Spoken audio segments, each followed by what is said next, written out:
foi uma mulher que não pediu licença, né? Ela não pediu licença para acessar os lugares em que ela acessou, ela não pediu licença para mostrar a sua excelência como profissional, pelo seu olhar, pela forma como ela cobria todos os assuntos que ela chegou a transmitir para a gente. Eu acho que a Glória ela é uma inspiração no sentido de que nós, população preta, nós jornalistas, homens e mulheres negras, não podemos pedir licença para acessar e ocupar o lugar que é nosso por direito, que é o nosso lugar como comunicador, o nosso lugar como alguém que conta a história de um jeito diferente. E eu acho que a Glória é uma grande inspiração nesse sentido.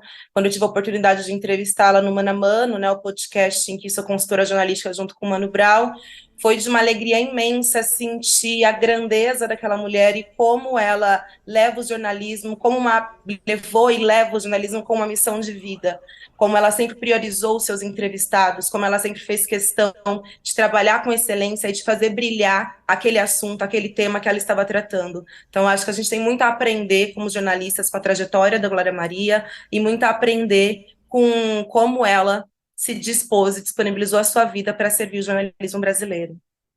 É interessante isso que você falou, Semaia, sobre a questão de ela não pedir licença, né? De ela ir Uhum. entrando. A gente sabe que isso é muito difícil. A gente até aqui com outros jornalistas que são especializados em TV, estavam falando do talento dela, né? Do carisma, de Glória Maria. E a gente até relembrou aqui, a Glória, ela nunca foi muito das bandeiras, né? Tanto é ela adotou as duas meninas, ela falava sobre a maternidade, mas ela não levantava essas bandeiras. Em relação ao combate ao racismo, ela combatia esse racismo na prática, né, Semaia? Eu queria que você falasse um pouquinho sobre isso, sobre o papel de Glória Maria no combate ao racismo da TV brasileira. Ela foi a primeira jornalista preta a aparecer numa TV, né, numa transmissão ao vivo, numa entrevista. Ela, quando tinham as maiores celebridades a virem no Brasil, as entrevistas mais importantes eram feitas por Glória Maria. Isso é Sim. uma atuação de combate ao racismo, por exemplo? Quer dizer, qual é a importância de Glória Maria no combate ao racismo que existe no jornalismo brasileiro? Eu acho que a gente ainda vai entender um pouco esse processo, Fabiola, mas, na minha opinião, é um pouco do que você disse agora. A Glória Maria, ela combateu o racismo por estar presente, por resistir naquele espaço. Porque não dá para dimensionar, eu até me emociono, porque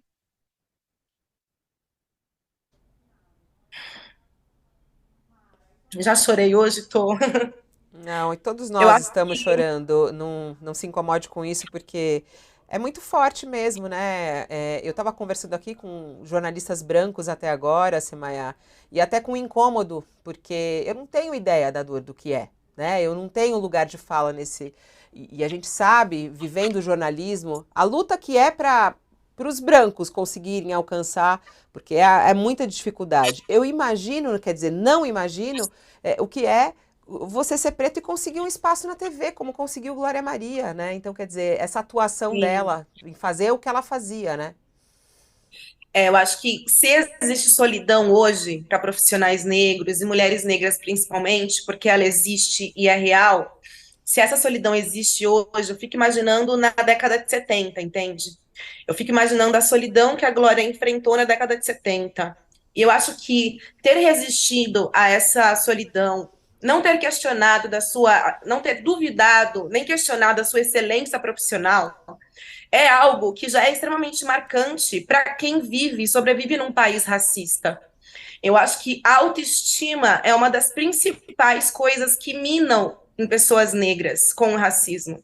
E Glória Maria com certeza enfrentou tudo isso. Ela já deu vários relatos de como o racismo a afetou, principalmente agora com as filhas dela. Na própria entrevista com Mana Mana, ela diz que como ela já viveu o racismo em uma dimensão muito profunda quando ela era o alvo, mas quando as filhas dela passaram a sofrer o racismo, essa dimensão multiplicou e aí é uma outra forma de vivenciar o racismo, né?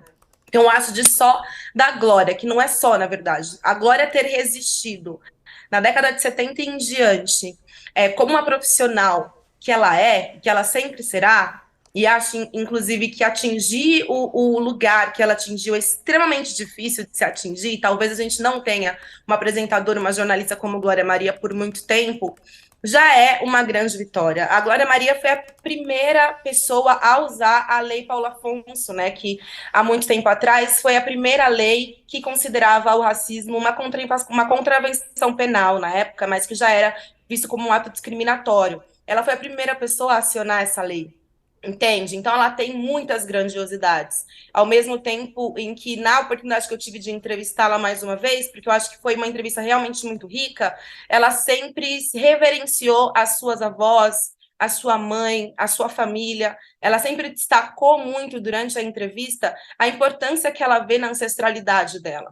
E como ela encarava a profissão dela como uma forma de continuar essa ancestralidade, né? Então, eu lembro que ela falou algumas vezes que esses méritos não eram dela, eram da mãe e da avó dela. Então, eu acho que ela é, de fato, uma pessoa que é um símbolo da luta antirracismo, de uma pessoa que resistiu a todos os atentados que o racismo comete diariamente contra os nossos corpos.